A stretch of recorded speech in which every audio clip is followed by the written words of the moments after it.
Howdy, all y'alls. First of all, I wanted to say thanks for everybody that watches my videos. Um, I got kind of good news. Since January, around January, I've been out of work for a short-term disability.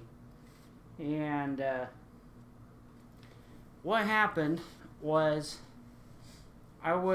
I've had a really stressful year. Everybody's had a really stressful year this year. So, I drive a transit bus for a living, and that's my thing. I love my job. And during the last calendar year, I had a foot problem that was bothering me. I thought it was athlete's foot and a plantar wart. So I was self-medicating and taking care of myself. The pain was excruciating, and I was taking this powdered medicine for pain called Goodies, which is awesome stuff. And what was happening is I was treating the wart with this stuff from a company that I'm not going to mention their name because it doesn't work for me. What happened is the plantar wart was trying to get away from my self-treating, and it grew down in between the bones of my pinky toe and my number 4 toe. And so if anybody's ever had a plantar wart, you know the kind of pain I was in. The worst part was, the more I would treat my foot myself, the more the wart would go down between the bones in my foot. And if any of you had a plantar wart, you can relate to the pain. Well, the pain from mine was my foot, the muscles in my foot were clenching down on this in a reaction to the pain. And so you can, those of you that have had plantar foot warts pain, can imagine the kind of pain I was in. And I kept self-treating myself. And finally the pain got so bad I had to go into the ER because I could barely function. And I had been taking care of myself for about half a year. I thought it was athlete's foot. I thought the plantar wart was on top. And so that powdered medicine I was taking, the stuff is awesome. It totally takes away the pain and everything. But it got to a point that it would only make the pain go away for 4 hours. And you're only supposed to take it less than 4 times a day. So I was at the limit. And I finally went into the ER. They looked at my foot and they said, "Oh, we've never seen anything like that before. We don't know what to do." And it was 2 guys that came in. Didn't look at my foot. They only barely touched it to look at it. That was it. They didn't do any treatment. They issued me a prescription for some kind of foot medicine. I don't even know what it was because the pain, I'm like, that's not going to do anything. I'm not going to spend money on that for nothing. So they referred me to a podiatrist who was 100 miles, well, I don't know if it's 100 miles away from me. I live in northern Utah, and I was referred to a guy who was out in Logan. Man, that wasn't going to work. So I looked up local places to where I live and found this podiatrist. And I went in and told them that the kind of pain I was in and everything like that. And I took off my boot. I took off my boot, took off my sock, and my podiatrist, a lady, Dr. Murrah, looked at it and she's like, "Oh, I've never seen anything like that before." I'm like, "Well, yeah, I've been told that before. So, please fix it."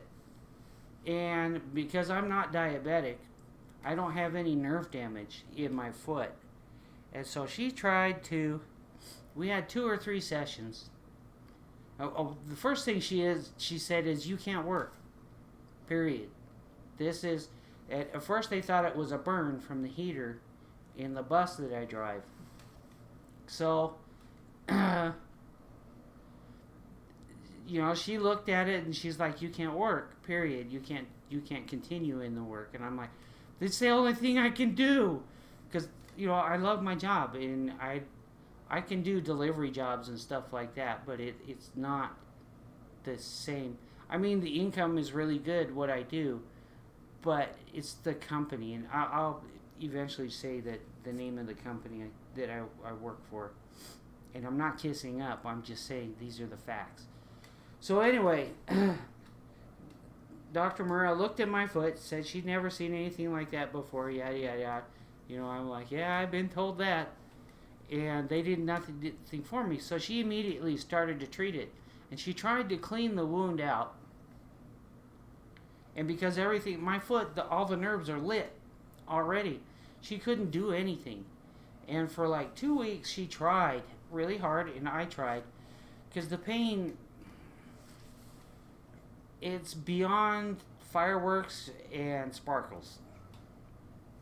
And I think I have a fairly high pain tolerance because Dr. Murrah told me she didn't at first, she couldn't understand how I could go so long with that kind of pain. Well, when you're desperate to keep your job and you love your job, you'll do anything to keep your job. That's the way I'm socialized. I'm 54 years old. Okay. I want to keep my job. I like my job. And I want to keep working because a small part of my identity is in my job because I love what I do. So anyway, she kept trying to treat me.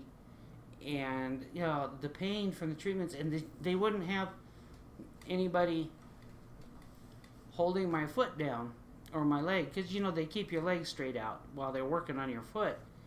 And I was grabbing my hat, pulling it down so I couldn't see when she was going to start doing the work on my foot. And she's like, man, you just can't keep... Because I was going through the cold flush from kind of shock. I don't know if it's shock because I wasn't sweaty. It's just that cold victim thing where you hold still. But I would hold my foot out, hang my other leg over, wrap it under the table, and put as much tension on my foot so that when she was trying to work on my foot, I wouldn't jerk it away.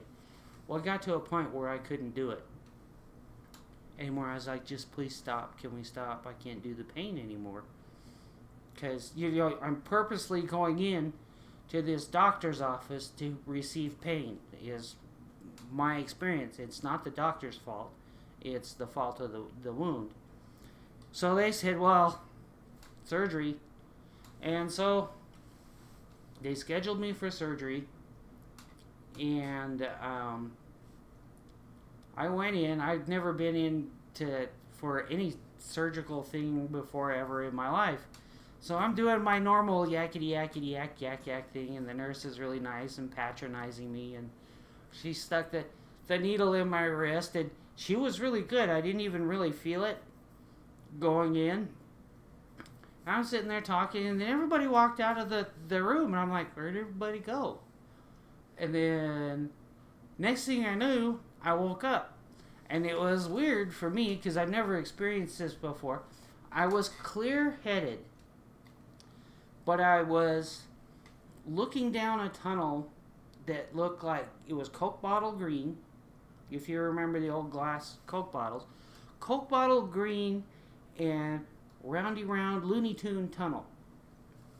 Looney Tunes cartoon, but it was all green. Completely clear-headed, and the pain in my foot was completely gone. And now, I don't think they had any anesthesia on my foot after I woke up. I don't know how long I was out for. So, what they had done or discovered, and I found this out later when I did the post-op interview, was what they thought was a burn at first and then thought it was really bad athlete's foot turned out to be those plantar warts. So when they took those plantar warts out, the pressure on and you know how nervy those warts are, the pain was completely gone. Completely gone. I mean, like backwards from zero. I wasn't numb. I didn't have any anesthesia on my foot or anything like that. I don't know how they knew I was awake, but they came in and I sat up, grabbed the bar, because I wasn't dizzy. I was just, it's an eyesight thing. I couldn't focus quite right yet, but I wasn't dizzy or lightheaded. Clear thinking. And they said, you can go. You know, I'm like, well, I gotta go pee and I gotta get dressed. So, you know, they let me do my thing. And I walked out of the office. And there was no pain. I've had follow-ups afterwards because the wound is 2 inches deep and 2 inches deep, 2 inches wide. It's like I stepped on a knife. Literally how bad it was. And, you know, knife wounds that are kind of hard to heal because of the way they heal. So they were treating it kind of like that. And because I don't have diabetes, I still have all my nerves. So I was still going in for therapy and everything like that. And there was one time the surgeon came in and they came to evaluate my foot and they had to do some stuff. And so he had an attendant that was in the surgery who came in to show him what the aftermath looked like. Aftermath, not in a bad way. So he looked at it and he wanted to clean the wound out. And I'm like, oh man, I'm not prepared for this. He says, don't worry. So he had the attendant hold my leg down still so that I couldn't jerk away, which I'm grateful for. I'm not going to complain. I don't care about the pain. I don't want to extend the pain. The problem is I can't stop the natural reaction in my body to pull away from pain. There is a limit. So he held down my leg. He was able to clean out my foot, this, that, and the other. And then what they did was what is it? I can't think of the name right off the top of my head. When when a woman has a baby, the placenta. Thank you very much. Is neutral as far as genetics and reactivity to the body. Well, what they did is a placenta implant in my between my toes because it wasn't closing up, which is normal for, I guess, a knife wound. And so they did that and they put it back together. I still had no pain. I mean, except for when they clean it out and stuff like that. And they used some kind of sticky gum, so the fluff from my sock, my civilian sock, was kind of not messing things up, but it was getting to places where they didn't want it. So, anyway, to make a long story shorter, what they ended up doing, because the wound wasn't closing up, they're trying to get me back on my feet as fast as possible. And to be honest, well, that's the end of the story. So they tried this new, relatively, it's been around a long time, but it hasn't been portable for a very long time. They hooked me up to a vacuum pump that I had to carry around. You guys probably saw that in a couple of videos of mine, where I had this little vacuum pump that kept my foot for about a week under constant vacuum. And it didn't hurt or anything like that. It was actually more comfortable than wearing the big, huge old wraps that they were putting my feet on. And so I've been on the vacuum pump for 2 weeks or a week and a half or so. And I didn't have to go in to see the doctor or anything. And so they put this vacuum pump on. I was able to sleep with it. I just listened to Isaac Asimov on my computer while I'm sleeping, so I don't have to hear the putter, putter, putter, putter of the vacuum pump. So I went in today, and and I went in, and the guy that is part of the company that does the vacuum pump was there. I was a half hour late, and I thought I was supposed to be in at 11. I showed up at 11:30. Nobody reacted or said anything. I don't know how I got screwed up. But I had to put on my regular boot because there was snow all over my car, and I had explained to him, I said, look, don't get mad at me.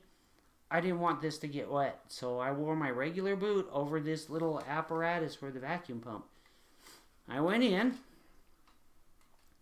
and the wound is almost completely closed. And from what I understand, hopefully within a month I'll be released to go back to work. And most people, they keep saying most people would be out for a year.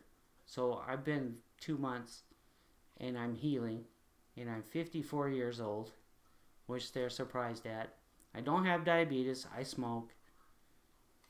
Now I've got a general practitioner, which I had to cancel that appointment, and then the normal old person stuff they're supposed to do, because I do want to quit, but I like to smoke. That's the problem. And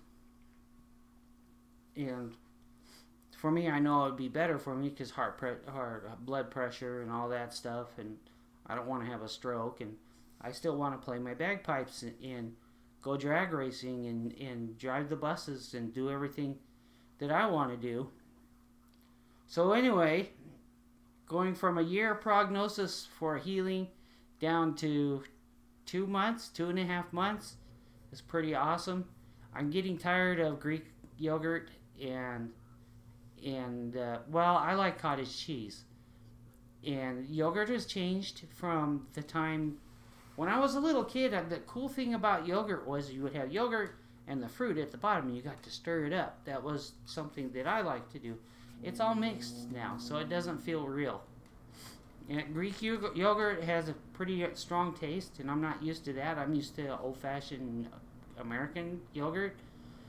I've been, for cheap healing, I was doing, buying those the kids' protein packs with a sausage stick and cheese, and I found a gift card for a store called Harmon's, and that was from work and had like $180 on it. I don't even know where it just came out of nowhere. I probably took it and forgot about it. So I used that. I was going down to Harmon's, getting all the fancy foods. Harmon's is a fancy pants restaurant, and so I was getting all these high protein foods, and then I was taking a supplement. I'm not recommending anything to anybody, so I'm telling you what I know, what works for me. So I was eating cottage cheese, yogurt, a little bit of fruit for the fiber, because I love pears. And I don't care what kind of pear it is. I love pears. I like apples, but pears are better. And so I was doing that, and then I was taking, and it's a bodybuilder's thing that I knew. It's like a nitro pump. It helps you. It lowers your blood pressure and opens your blood vessels up for better blood flow to your muscles, so it improves the healing. So I was taking this kind of nitro pump stuff and arginine, and then a bunch of other, like regular supplements to overdo that. And then I was drinking a lot of V8 juice. It's my favorite drink, other than Coca-Cola. That's me. I like that stuff. So I've been just eating everything I can with high protein, and a lot of cottage cheese because it's got a lot of collagen in it. I don't know if that's a complicated thing, but anything, because what my body does when it's healing, especially on my feet, is it builds up a callus instead of a scab to cover a wound. So I got these calluses that they've had to remove a couple of times. I can't do anything about it. That's just the way my body works.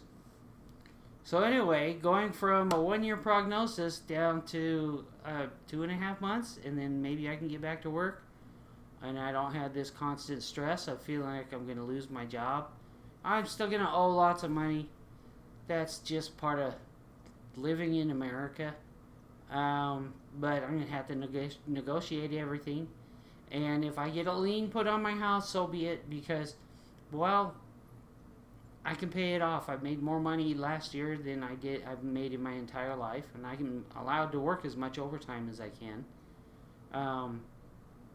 I was going to do a COVID survey thing.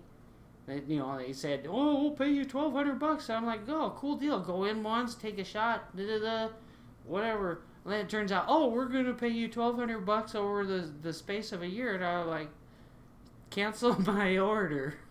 I'm not wasting a year of my time being in control of somebody else's schedule for a $1,200 payment spaced out over a whole year.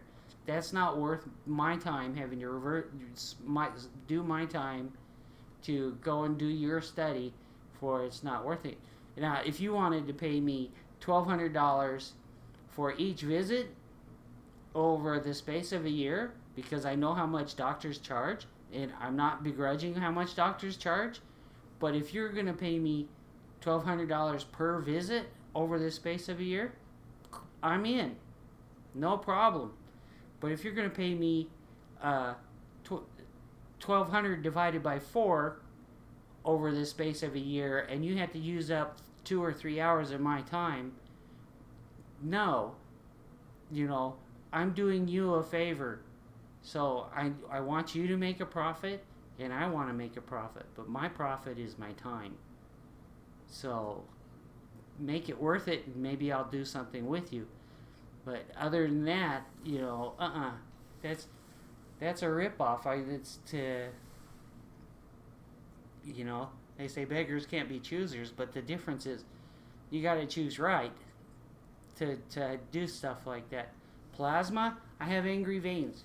I can't. My body will let me donate plasma 2 or 3 times, from each arm, and then my veins just say, done. You can't give any more. So I tried that. Plus, it's really boring, and you spend what felt like to me a half a day sitting there for $75. Yeah, it's extra free time, but I want to practice my bagpipes. That's better plasma for me than that. I'm not saying it's not worth it, because if I was living in a cardboard box and I had a way to stay clean, I would go do plasma. So anyway, good news. Long rambling story, which I'm hopefully not famous for. And thanks for watching. And I'm gonna try to post some other stuff today. Anyway, have a good night, and I'm gonna start my next video in just a couple minutes once I get my practice pipes warmed up. It's kind of hot in my house. I had to turn down the temperature. So I'm gonna start breathing and get your body temperature up, and brain starts thinking and overheating and ramble. So anyway, thanks for watching. Yeah, I'm not out of this fight yet. When I start working, I'm going to be doing a lot of overtime, so I kind of lose my motivation for posting and stuff and practicing, and that's just because I work a lot of hours, and I want the overtime right now so that I get everything back to zero. I took out a couple of loans, and I got a credit card that I don't really need, but I just needed to make sure that my bills are paid. I can handle the debt, and especially now that everything looks like it's going okay. But anyway, I'm accepting any blessings, so that I don't care if it's financial. I don't want that. Makes just things complicated. I'm not allergic to money, but sometimes it complicates things. So goodwill is better. Thanks for watching, and I gotta get warmed up for my pipes and stuff like that. So have a good night if you watch any more of what I'm doing tonight. Thank you very much, and God bless, whether you believe in him or not. he's going to be there anyway. So all you have to do is ask. Have a good night.